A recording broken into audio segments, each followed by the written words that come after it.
So the question you have to ask yourself is, who am I? Where am I going? What do I want to accomplish? And there are three major areas of goals that you have to think about. The first is your personal and your family goals. These are the reasons why you're alive. What do you want to accomplish for yourself and for your family?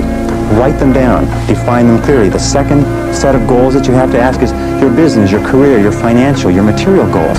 What is it that you want to accomplish in the external world? Where do you want to make your contribution? The third type of goals you have to ask about are your self-development goals. And in my estimation, your ability and your willingness and your tenaciousness in developing yourself is the key to accomplishing everything else.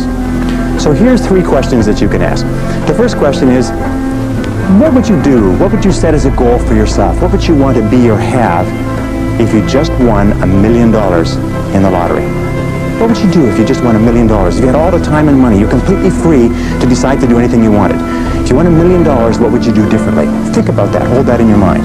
The second question is, what would you do if you just learned today that you only had 6 months to live? What if you only had 6 months to live? What would you stop doing? What would you do more of? Who would you spend time with? Now, the answer to that question is very interesting because what it tells you is what you really value. What is really important to you?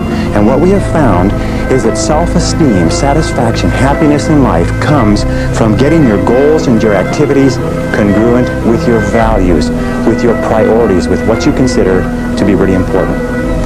Now, here's the third question. The third question is, what one great thing would you dare to dream if you knew you could not fail?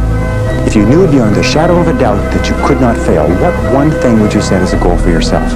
Because sometimes answering that question will tell you the one thing that you've been put on this earth to accomplish.